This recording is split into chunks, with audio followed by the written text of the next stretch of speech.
আমরা সকালে যখন ফজরের আজান দিয়ে মসজিদে এসে দেখি মসজিদে দুইটা তালা লাগাই, ডাবল তালা। তো আমরা কাছে একটা তালার চাবি আছে, আর একটা তালা তো চাবি নাই গিয়া। তো আমরা ভিতরে যাইতাছি না, বাইরের দাঁত কার আমরা এই আজান দিয়া এখানে নামাজ পড়ছি।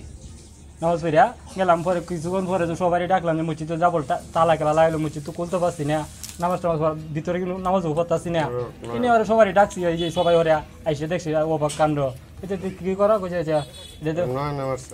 কি মাসে ওই যে ওয়ার্ডের আমি লীগের সেক্রেটারি নয়ন, নুরুল ইসলাম নয়ন, তার ভাই রাজন, ওটা আরো অনেক কিছু আছে, শামিম, কাইরুল, নাজমুল, রনি, এরা অনেকেই উপজে তালা এরা মারিয়া তুয়া বাঘ যাবেন। তাহলে আমরা বাঘ চিনা বুঝাইছি সবাই দিদি অভিমত কি এই নিয়ে আমরা।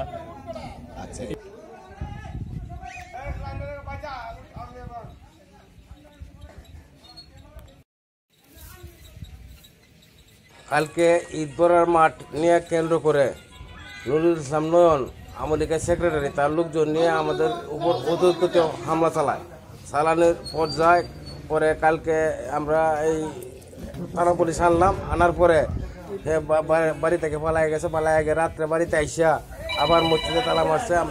আমি দুপুরে দৌড়ে নামাজ পড়তে আইছি, এইদিকে দুপুরে তালাবদ্ধ অবস্থায় আমরা নামাজ কেমনে পড়বো। এখন এটা আমরা সরকারের কাছে দাবি, নয়নরে দ্রুত গ্রেপ্তার করে। নয়ন, রাজন, রনি, শামিম, এমনকি তার 22 সকল 30 থেকে 35 জন অতর্কিত হামলা চালাইছে কালকে আমাদের উপরে। আজকে তারা তালা দিচ্ছে। সরকারের কাছে আমার আকল আবেদন, উনি দ্রুত পদক্ষেপ নেওয়ার জন্য।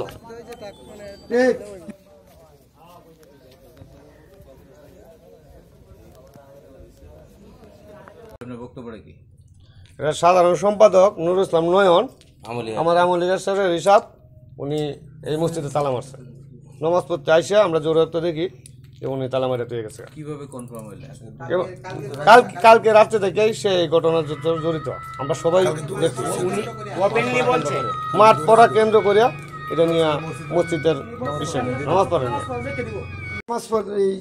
আজকে যে মসজিদে তালা মারা হয়েছে, হজর থেকে জোহর পর্যন্ত তালা মারা, আমরা এই বিষয়টা সরকারের কাছে বা আইনের প্রতি শ্রদ্ধা রাখি আমরা কইতেছি দ্রুত গতিতে যাতে একটা সমাধান সৃষ্টি করা যায়।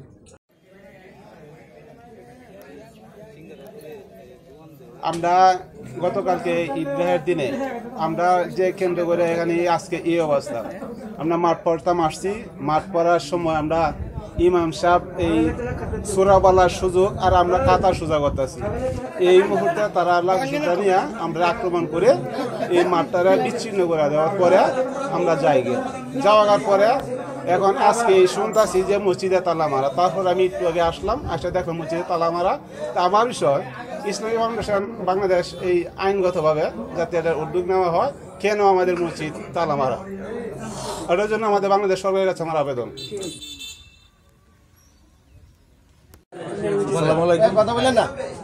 আমাদের এই মসজিদ দীর্ঘদিন ধরে এই গন্ডগোল, অনেক সময় অনেকজনরে এই মসজিদ থেকে মারপিট করে তাড়ায় দেওয়া হয়েছে, বাইর করে দেওয়া হয়েছে এই নুরুল ইসলাম নয়ন এবং তার দলগুলো।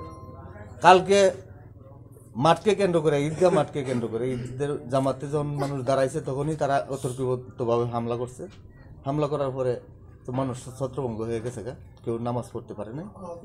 আজ অনেক লোক আহত হয়ে হাসপাতালেও গেছে। আজকে সকালে যখন ফজরের নামাজ পড়তে মুসল্লিরা আসছে তখন আইসা দেখে কোনো মসজিদে ঢুকার কোনো সুযোগ নেই, তালা মারা ডাবল। ওরা আস্তে আস্তে জানতে জানা গেল যে নুরুল ইসলাম নয়ন তার লোকজন লইয়া রাত্রে তালা মারছে এবং একজনকে দৌড়ানো দিছে দেখছে করিয়া। এখন আমরা এই ধর্মীয় প্রতিষ্ঠানের মধ্যে এরকম যদি হয় তা আমাদের গ্রামবাসী কোথায় যাবে, কি করবে? আওয়ামী লীগের এখন এই দেশে যদি এই অত্যাচার করে তাহলে কেমনে তাকান? এটা সরকারের কাছে আমার দুরাবেদন, যাতে দ্রুত এটা সমাধান। আমরা আইনের আশ্রয় নিয়েছি, তারাও কোনো সঠিক পদক্ষেপ নিতেছে না এখন পর্যন্ত। এই ব্যাপারে দেখার জন্য আমাদের আকুল আবেদন রইল। এখানে যে গ্রামবাসী সবাই এখানে হয়েছে নামাজ পড়ার জন্য, কালকে ঝগড়া হয়েছে। কালকে যে সবাই দাঁড়াইছি, দাঁড়ানোর পরে ফিসা দেয় কুবাকুবি শুরু হয়ে গেছে। এখন যে নামাজ পড়বাম আমরা, এটার কি ভরসাটা আছে? ফিসাতে দেয় খুব দিত তালা ভাঙ্গিয়ে ভিতরেই পড়লাম আর বাইরেই পড়লাম, নামাজ পড়ার কি সুবিধাটা আছে? আমাদের কি করণীয়? আমাদের কি নিরাপত্তা আছে? নাকি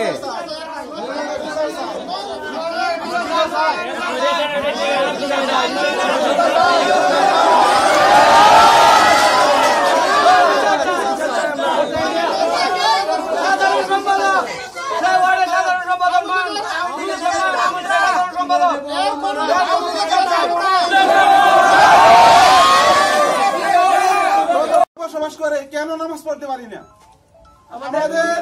আমাদের বাংলাদেশ উপদেষ্টা কাছে প্রধান উপদেষ্টা কাছে আকুল আবেদন, আমাদের মুসলিম রাষ্ট্র বসবাস করি কেন আমাদের আজকে জোহরের নামাজ পড়তে পারি না?